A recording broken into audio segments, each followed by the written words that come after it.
Mesdames et messieurs, bonsoir et bienvenue à cette émission de On s'en parle. Retraité de la compagnie Norbord depuis peu, il a connu une très belle carrière en foresterie. Aujourd'hui, comment vit-il cette retraite sûrement très bien méritée? Alors, mesdames et messieurs, avec grand plaisir, je reçois M. Jean Roy. Monsieur Roy, bonsoir. Bonsoir. Merci d'avoir accepté cette invitation-là, M. Roy. C'est très gentil de votre part. Quand je dis quand même retraité depuis peu, on parle du 31 décembre 2012. Exact. C'est ça? Ça a été ma dernière journée de travail, là, techniquement. Techniquement.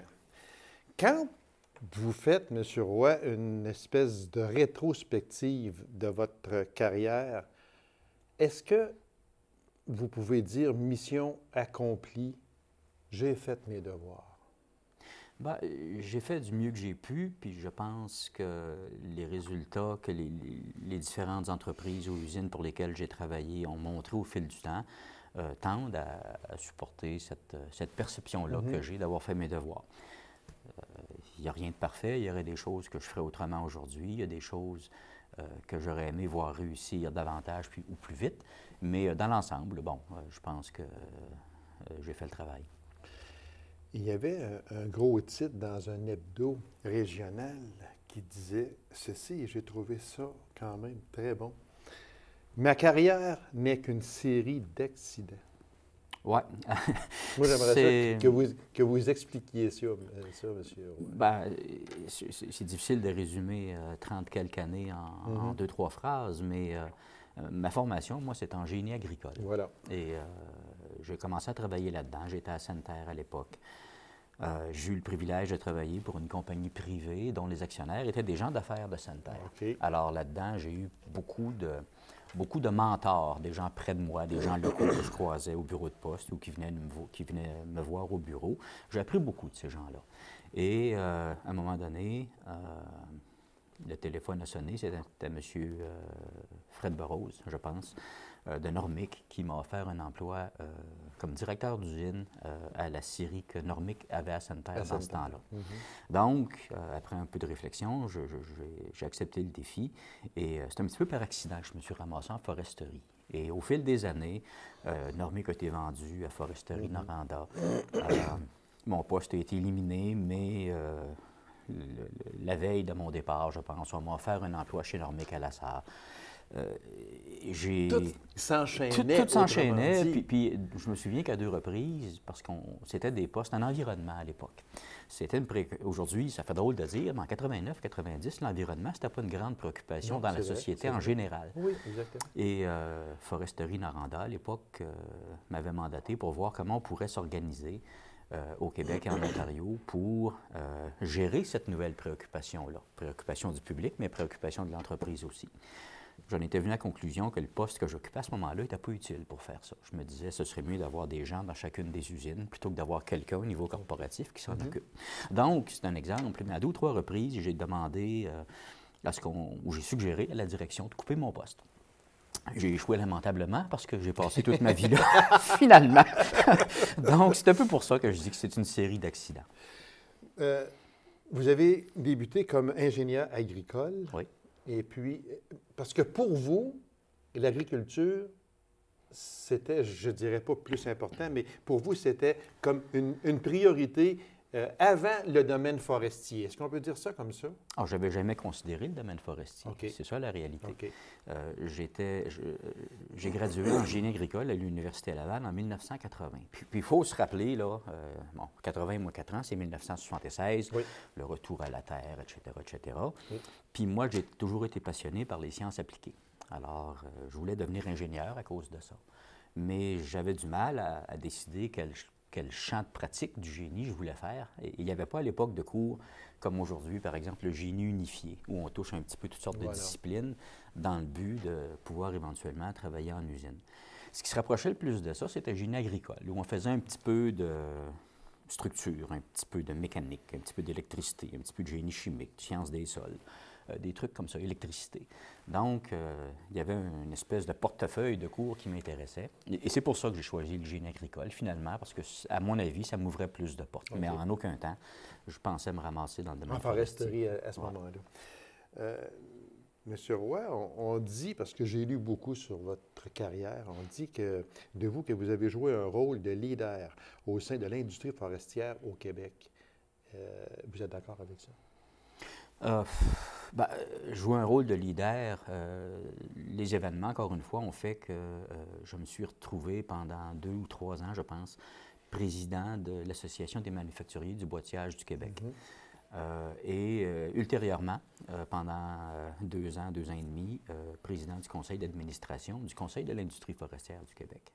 Mais ça, c'est un processus, hein? Ça n'arrive pas du jour au lendemain.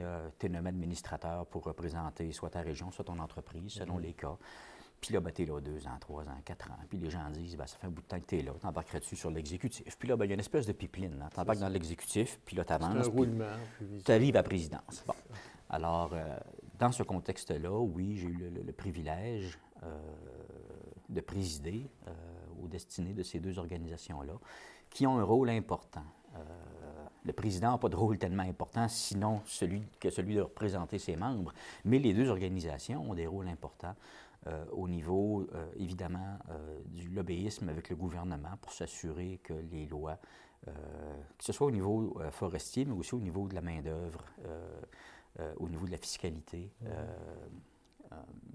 le coût de l'énergie, que tout ça puisse donner une chance à notre industrie. Et aussi, il y a une interface toujours importante avec le monde syndical. L'industrie forestière est fortement syndiquée. Oui. Une interface intéressante avec la CSST. Donc, ce sont des organismes, la MBSQ n'existe plus aujourd'hui, mais le CIFQ, le Conseil de l'industrie forestière du Québec, est un organisme important pour l'ensemble de l'industrie forestière. Puis j'ai eu le bonheur, le privilège de présider ces groupes-là quelques années. Vos qualités en foresterie ont été reconnues par le Conseil de l'industrie forestière du Québec. Il vous a attribué le prix d'excellence déroulage et sciage de feuillus. Ce fut un grand honneur pour vous, M. Roy. Oui, absolument, parce que ce sont des prix qui sont... il y a 3 prix que le Conseil donne à tous les ans. Un en sciage résineux, un en pâte et papier, puis un en sciage et déroulage feuillu. Puis ça, par extension, ça comprend la fabrication d'OSB, par exemple. Quelqu'un me disait, tu aurais pu avoir n'importe quel des 3 parce que tu as travaillé dans les 3 secteurs. Dans les 3 secteurs. C'est un bel honneur. Quand on regarde la liste des gens qui ont reçu ces prix-là au fil des années, je regarde la liste, puis je me regarde, puis je n'ai pas l'impression de mériter de faire partie de ce groupe-là. C'est un très bel honneur. J'ai été très, très touché par ça. J'aime ça qu'on en parle. Oui, exactement. Et c'est un honneur bien mérité parce que quand je lisais un peu toutes les notes que j'avais sur vous, excellence déroulage et sciage de feuillus, c'est un prix qui est attribué, c'est un prix d'envergure dans le domaine forestier. Puis je me disais, même c'est un gars de chez nous, c'est un gars de l'Abitibi qui est allé chercher un pareil prix. C'est un honneur pour lui, mais c'est un honneur qui rejaillit également sur notre région. C'est ce qui est important aussi. Bien, je pense que, avant de dire que c'est un honneur pour le récipiendaire du prix, moi en l'occurrence, je pense que c'est un prix qui reconnaît le travail des gens qui ont travaillé avec moi. C'est facile de dire « Ah, j'ai été président du CIFQ pendant tellement d'années.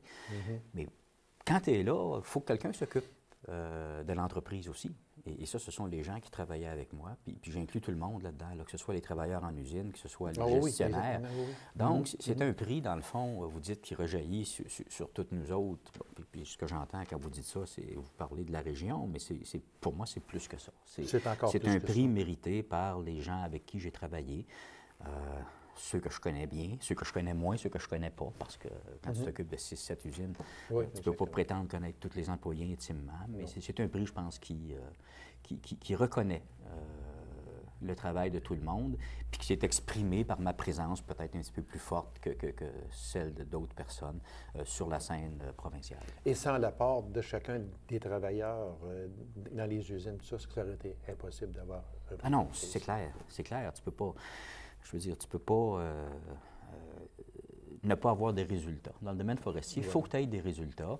Et si tu n'en as pas, tu travailles plus fort dans ton usine ou dans tes usines.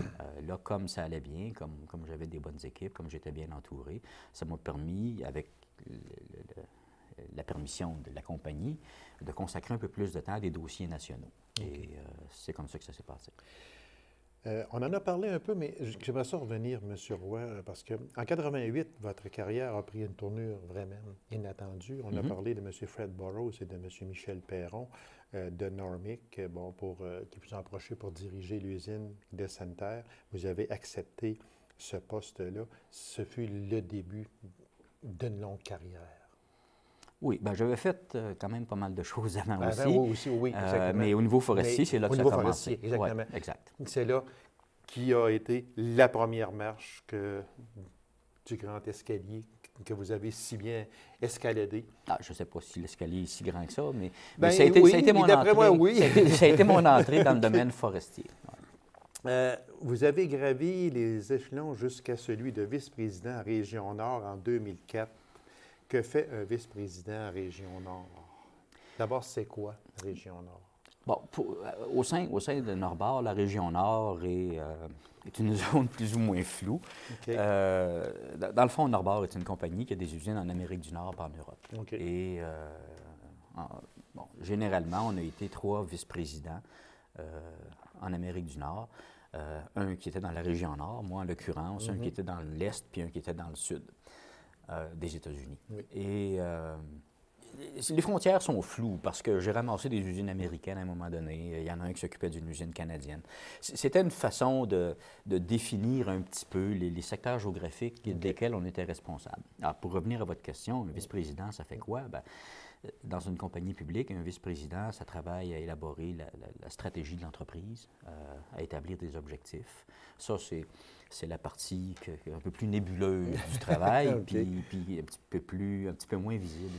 Mais la partie importante, c'est qu'on revient dans nos usines et puis là, ben, on essaie de s'assurer que les gens partagent les mêmes valeurs que l'entreprise. On transmet les objectifs, on les explique, on essaie de s'assurer qu'en tout temps, les gens sont alignés en arrière des mêmes objectifs, de façon à ce qu'ils puissent prendre l'initiative, connaissant les objectifs, puis partageant les mêmes valeurs, prendre des initiatives qui font que leur usine ou leur faction de travail va livrer les résultats attendus, peut-être même mieux.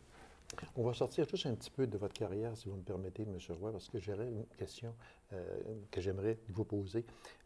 Au moment où l'on se parle, on est en 2013, l'industrie minière a connu et connaît une certaine baisse aux métaux aujourd'hui, que l'or est à 1200 quelques dollars, l'once elle est à 1600 au-dessus. On voit qu'il y a quelques mines qui sont moins en action aujourd'hui. Le domaine forestier semble vouloir reprendre vie. Est-ce que vous avez confiance aujourd'hui, en 2013, ou presque fin 2013, que le domaine forestier reprend vie pour, je dirais, redevenir ce qu'il était ou au moins survivre? Bien, les mines comme la forêt sont des industries cycliques. Oui. L'industrie forestière sort du pire cycle négatif qu'elle a connu de mémoire d'homme. Elle ne reviendra pas comme elle était, pour une simple et bonne raison, au Québec en tout cas, et au Canada peut-être aussi. Il y a beaucoup moins de volume que l'industrie peut récolter à tous les ans.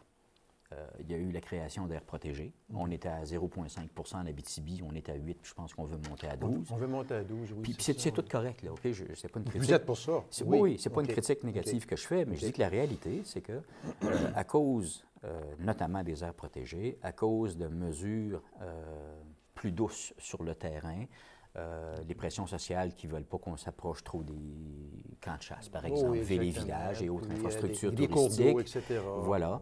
Il y a beaucoup moins de territoire mis à la disponibilité de l'industrie forestière et ce territoire-là doit être exploité autrement. Donc, l'industrie forestière aujourd'hui, telle qu'on la voit en Abitibi, c'est ça l'avenir, là. Okay? Elle va déjà bien, elle n'ira pas mieux. C'est ce que c'est. S'il y a des développements, ce sera à la pièce, de façon ponctuelle, peut-être au niveau de la 2e, 3e transformation. Ce qui est important. Oui. C'est important, mais ce n'est pas aussi facile de le faire que d'en parler. M. Roy, vous avez réussi en pleine crise forestière à réduire de 21 les coûts unitaires de production des usines. Comment on fait ça sans surtout ouvrir les conventions collectives? C'était tout un défi pour vous, ça? Bien, un défi pour mes équipes, surtout. Je disais tantôt qu'il fallait que les gens comprennent les objectifs de la compagnie, puis il fallait qu'ils soient tous alignés en arrière des mêmes priorités. Puis quand on réussit à faire ça, puis c'est un travail de longue haleine, puis il faut recommencer souvent, mais quand on réussit à faire ça, tout le monde sait ce qu'il doit faire pour atteindre les objectifs qu'on a besoin. Ça peut être en santé et sécurité, ça peut être en réduction de coûts, ça peut être en qualité, ça peut être en développement de produits. Et ce qu'on a fait exactement, je ne le sais pas, mais je sais que tout le monde a travaillé puis qu'on a eu des résultats. On peut y aller, quand on parle de coût unitaire, c'est le coût pour produire un volume de produits. Alors, si sur une base annuelle, pour les mêmes coûts, on produit plus, les coûts baissent. C'est une façon. Je sais qu'on a travaillé là-dessus. On peut aussi avoir des ententes particulières avec nos fournisseurs. On peut être plus stratégique au niveau de l'approvisionnement forestier. C'est un mélange de tout ça, mais c'est surtout l'engagement des 150 ou 160 personnes qu'on a dans chacune des usines dont je m'occupais qui fait que c'est possible. Donc, quand les gens savent ce qu'ils doivent faire pour assurer la survie de leur usine puis de leur emploi, ils le comprennent. Quand ils le comprennent, ils font ce qu'il faut. Ils n'ont pas besoin d'attendre que le superviseur leur dise « Hey, ferais-tu ça? » ou que le directeur dise « Ça irait mieux que le VP dise « Hey, faites donc ça. » Les gars savent, puis ils le font. Alors, c'est ça. C'est ce qui est important aussi. Souvent, quand on veut réduire les coûts, on a tendance un peu à dire « Bien, ça, j'aime pas le mot y aller moins sécuritairement. Sauf qu'on a tendance un peu à dire, bien là, fais donc ça comme ça à l'avenir, oui, mais c'est plus dangereux. Ah, mais regarde, ça va réduire le coût, ça va faire ça. Et vous avez fait tout ça et vous êtes resté dans les plus performants en santé sécuritaire, en santé et sécurité. Ça aussi, il faut le dire, parce qu'on a tendance des fois à mettre la santé et sécurité un peu de côté. Moi, j'ai travaillé 15 ans en santé et sécurité et je sais de quoi je parle. Puis on a souvent tendance peut-être à dire, on va être moins prudent un peu, on va produire plus. Puis ça, moi, j'étais contre ça à 150 %. Puis je pense que vous avez, ça, c'est tout à votre honneur et à l'honneur de Norbord également. Bien, merci. C'est une préoccupation constante. Oui. Des fois, un employé répare une pièce d'équipement qui est brisée, puis le directeur passe, puis regarde sa montre sans rien dire. On envoie le mauvais signal, OK? Dépêche-toi. Bon, exactement. Oui. En sécurité, si on peut prendre 2 minutes pour en parler, parce que je pense que c'est important, tu ne peux pas la négliger jamais pour 2 raisons. La première, je vais faire un parallèle avec le hockey. Si tu veux gagner des games, il faut que tes meilleurs joueurs soient sur la glace. Voilà. Tu ne peux pas en avoir qui sont blessés ou malades. Donc, il faut que tu t'occupes, tu t'assures qu'on les garde en santé. Ça, c'est la première raison. La deuxième raison, c'est quand on est capable de gérer la sécurité, on est capable de gérer n'importe quoi d'autre. La qualité, la productivité, le contrôle des coûts, les relations avec les clients, et ainsi de suite. Parce que pour gérer de la sécurité, il faut que dès la conception d'une usine ou d'une pièce d'équipement, il faut que tu penses à la sécurité. Ensuite, il faut que tu t'installes ça comme il faut, puis tu mettes les gardes, les passerelles, l'éclairage que ça prend. Ensuite, ça prend des procédures, ça prend de la formation. Et à cette étape-là, il faut que tu remettes les 3 premières étapes constamment sur le métier pour t'assurer que tu n'échappes rien. Et ensuite, il faut que tu t'attaques au comportement des gens. Puis, si on réussit à faire ça en sécurité, on va être capable de le faire aussi au niveau des coûts et de la qualité. Puis c'est pour ça que chez Norbord, la sécurité est une priorité absolue. Les usines, moi j'ai été assez longtemps là-dedans, les usines qui ont des problèmes de sécurité ne sont pas capables de rencontrer leur coût de production. Ça, c'est tout le temps. Alors, il faut travailler sur la sécurité, puis on est récompensé ailleurs. Plus on est sécuritaire, que ce soit dans n'importe quel domaine, plus on est sécuritaire, plus on garde nos employés en santé, en forme et performants. Oui, mais il ne faut jamais oublier que les employés sont humains, puis eux autres aussi ont tendance à dire ça a mal été aujourd'hui, c'est encore brisé, on va se dépêcher pour réparer. Il faut empêcher, quand je parlais de comportement, il faut regarder ça aussi. Puis je ne dis pas que quand il y a des accidents, c'est la faute des employés, mais c'est la faute des fois. des employés. Et c'est parce que les comportements ne sont pas ceux qui devraient être. Et il faut s'assurer que tout ça est là tout le temps. Les cinq blocs dont je parlais tantôt, il faut s'assurer que ce soit là tout le temps. Puis, c'est difficile, on ne peut pas se permettre de se relâcher là-dedans, mais quand on réussit à le faire comme il faut, on a des bons résultats. Puis on peut améliorer de façon significative la performance en sécurité, puis améliorer les coûts en même temps, puis améliorer la qualité en même temps, puis développer des nouveaux produits en même temps, parce que c'est le même processus au chaque place. Monsieur Roy, juste une question comme ça. Avez-vous un jour regretté le domaine agricole? Dire des fois, bon, là, en foresterie, il me semble que là, j'aurais dû peut-être rester dans le domaine agricole. J'ai pas eu le temps tellement de regretter grand-chose. C'était trop vite. Puis, je parlais des mentors que j'ai eus à Sainte-Terre. J'ai eu ce privilège-là en travaillant dans une entreprise privée, toute petite entreprise. Il y a quelqu'un qui m'a dit, tu sais, Jean, dans la vie, il ne faut jamais que tu dises « j'aurais dû ». Jamais. Alors, tu décides, tu t'arranges pour que ça arrive, puis que ça aille bien, puis que ça se développe. Puis si ça ne va pas bien, décide d'autre chose. Mais dis-toi pas, ah, j'aurais dû. Alors non, j'ai jamais eu le temps, ni le temps, ni le goût de me dire, ah, j'aurais dû faire une carrière dans le domaine agricole. J'ai pensé à quelque chose il y a quelques années passées, j'aurais dû le faire. Non. C'est ça. Vas-y. S'il est encore le temps, puis ça te tente, fais-le. Fallait. Mais s'il est trop tard, ben regarde. Trop tard. Arrêtons de nous on tourne la morfondre. page, c'est tout. C'est ça. Tout simplement, parce qu'on ne peut pas changer ce qui est inchangeable dû au passé, Voilà. tout simplement. Au sein de Norbord, vous êtes passé de la responsabilité des scieries du groupe résineux à celle des usines de panneaux USB groupe au Québec et au Minnesota. C'était quoi exactement? Puis c'est quoi la différence, M. Roy, entre groupe résineux et panneaux USB? Ah, puis il y a bien d'autres choses à travers de ça. Mais bon, le groupe résineux, c'est des scieries telles qu'on les connaît. Alors, on va récolter en forêt ou on achète du bois sur la forêt privée, puis on fait des 2x4, 2x6, etc., etc.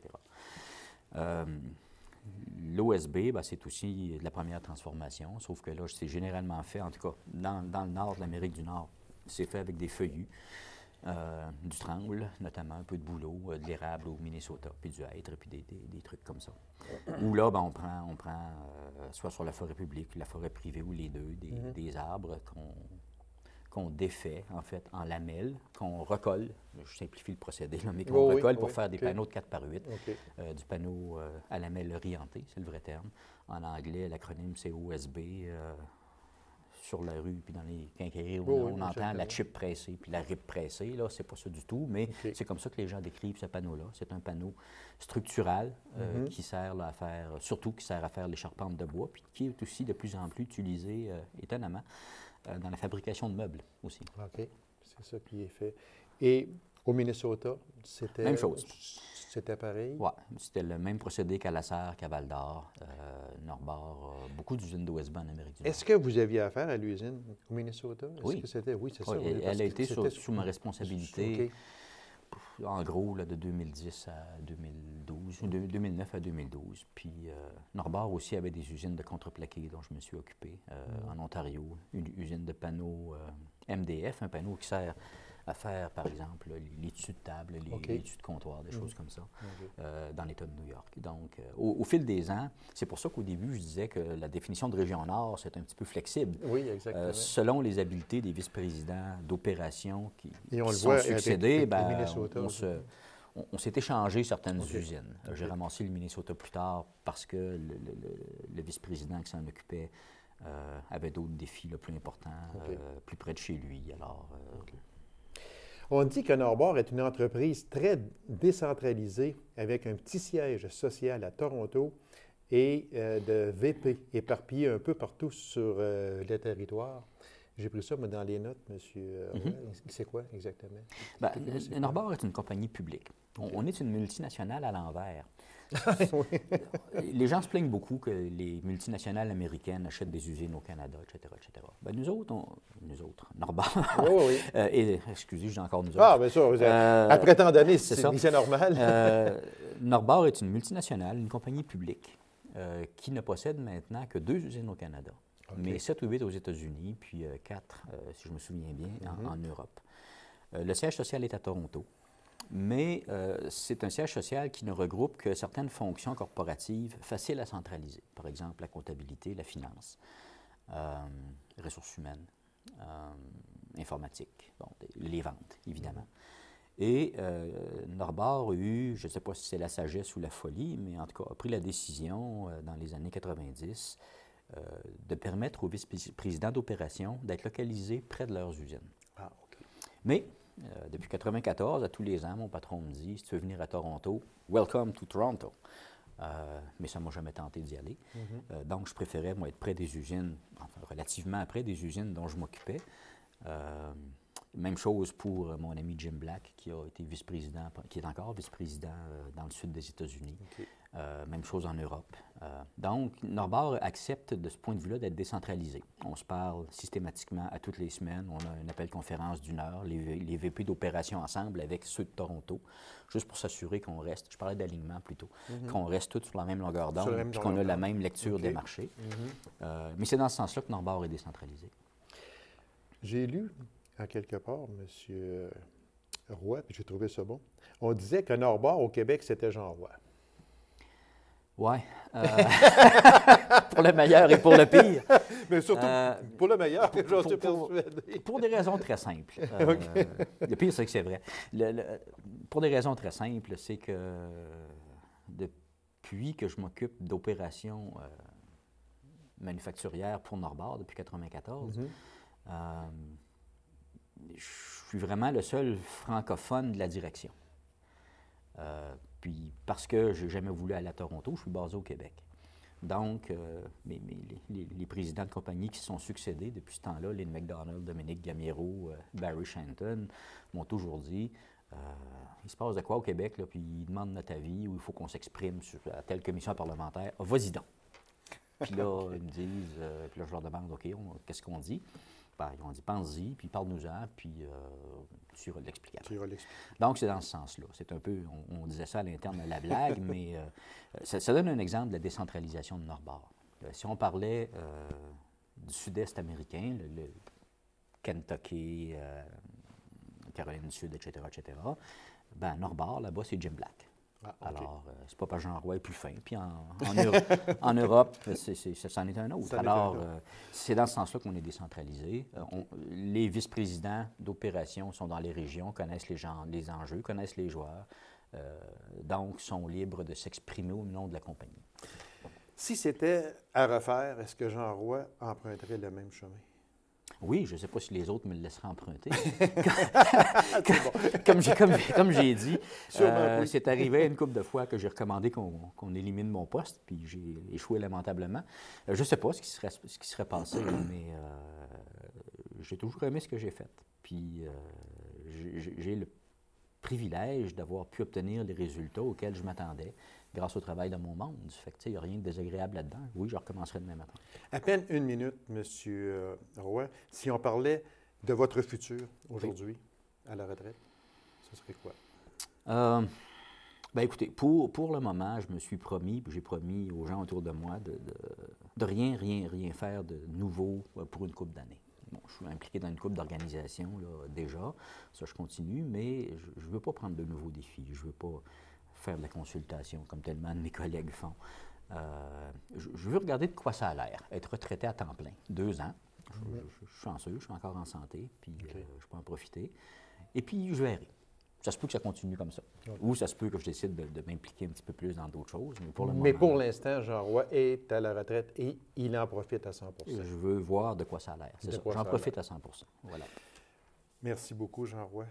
Longue vie à vous et surtout de la santé à profusion. Et merci pour tout ce que vous avez fait pour l'industrie forestière, surtout chez nous, en Abitibi-Témiscamingue et au Québec en général. Puis comme je vous le dis, vous avez été un roi de la foresterie. Et je vous en remercie au nom de tous ceux qui ont travaillé avec vous.